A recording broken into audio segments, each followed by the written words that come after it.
knows where it came from or how it came to be. Many around the reserve and the small towns surrounding have seen it. Some evidence is found with some pictures posted in numerous websites. Whatever it is, it's big enough to take down a grizzly bear. There have been a few dead found with their throats ripped out clean. It doesn't eat them, but it apparently likes a challenge. Going alone in the trails is never a good idea, but most know that it doesn't attack single people. It does attack maybe 3 or 4 people for the thrill of the hunt. On all fours it stands about 6 feet. Its mouth is wide and narrow as the howl, and the howls it makes are unlike any other wolf. Deeper, louder, and longer. Can run at great speeds, and some say it sounds like a horse when it tramples through the trees. Never staying in one spot, and is always on the move for the next kill. Some would call it a werewolf, but I think even a werewolf wouldn't contend with it. It's been hunted before, and hunters lost their lives to the beast. Many have also gone missing, so it's wise to never leave home without some kind of heavy-powered weapon. The Native Americans have moved their camps away from its wide-ranged territory for the fear it would come for them at night. It recently started gaining a reputation for being the most dangerous animal/cryptid to venture back and forth across the American and Canadian borders. Some have also seen it around the Mexican border, as we already know it travels distances unimaginable. The king of all wolves, but it runs alone. If you were to hunt it with your own group, then you probably wouldn't last the night. Its eyes can see bright as day in the dark. Eyes glow a deep red and teeth sharp as knives. You would hear its trampling and you wouldn't even know you're dead by the time it sinks its 5-inch fangs into your skull. The Titan wolf is what they call it, and it's literally an unstoppable killing force that cannot be matched. The apex predator of North America. Some say there's more than one. 3 even, but truly it can't be that fast to run from north to south in just the matter of 3 days or less. So if you hear the trampling, just hope it is a bear or a moose passing by, because this thing is no animal. It's a beast that's coming into reality. The Titan wolf could be running past your yard, your tent, or even through your path.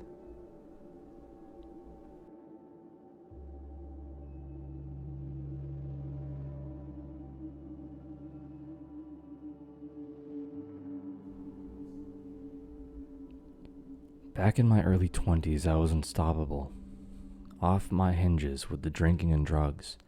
It was so bad that I would end up at my mother's nearly dead and trying to sober up, and she was always there to take care of me.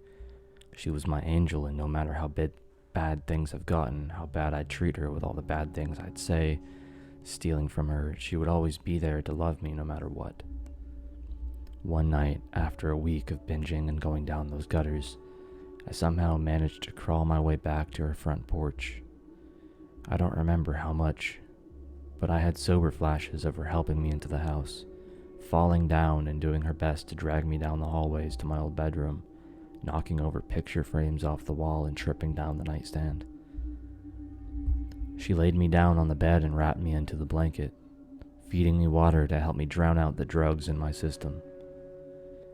At some point, I remember yelling at her, calling her every bad word I knew in my vocabulary, knocking the cup out of the hand only for her to rush around and grab another cup for me to drink.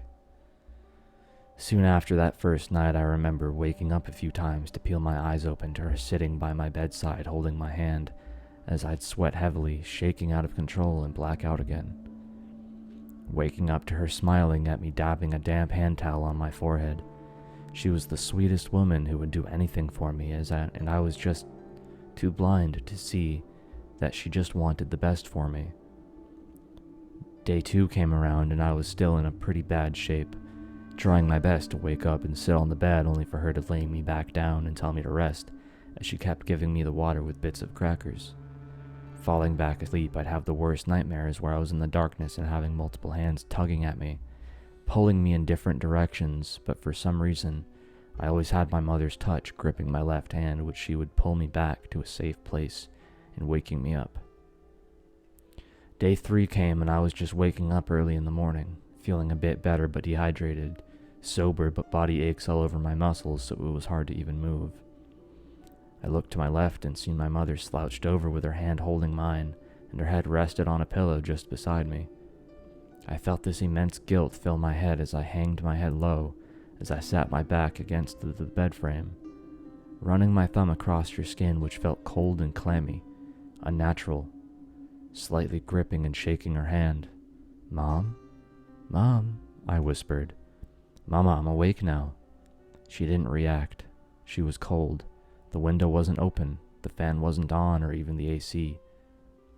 Not realizing it, but her grip on mine was hard and stiff, shaking her by the shoulder with my other hand, and her entire body was cold and stiff. I lean over and see her eyes were slightly sunken in with black circles around the eyes, pale as white, and immediately I knew she was gone. She must have passed at some point into the night, and it just broke my heart. When the ambulance arrived and took her remains, I was crying softly on the front step watching them take her away. I asked one of the passing paramedics, "When did she, do you know at all?" He looks through a clipboard and flips a few pages and kneels down to me sympathetically. "It, looks like she passed away 3 days ago, sir. She's been laying there for 3 days, judging by the condition of the body. I'm really sorry for your loss." He pats me on the shoulder and walks back to the ambulance. I sat on that step, thinking back as well as I could. 3 days she passed away as I was coming off the drugs and going through withdrawals. She fed me, gave me water, looked at me, and sat by my side that whole time taking care of me. All that couldn't have been a dream, because I do remember seeing her standing by the window and smiling at me with those sad eyes as I drifted in and out of sleep within those 3 days. I stand up and go back to the room quickly and see the empty cup of water and opened pack of crackers on the nightstand. I took a deep breath and sat on that, letting the tears roll down my face. She loved me no matter what. Even in death, she wanted to make sure I'd get through this problem, and she got me through it. She didn't let death stop her from taking care of her baby boy. I guess that's how powerful a mother's love is. Not even in death. She never gave up on me and made sure I was all right.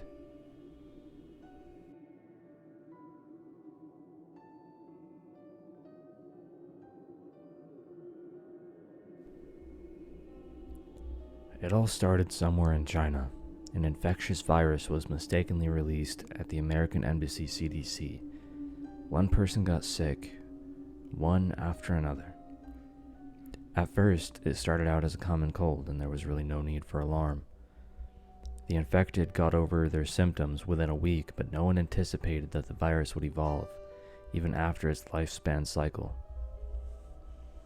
The dead virus within the infected lingered for months on end, and somehow it became a zombie type of germ that secretly became alive but in a different form within their host. The blood of the infected started to grow in each blood cell. A type of cordyceps grew within them, turning people into walking shells controlled by this fungal virus.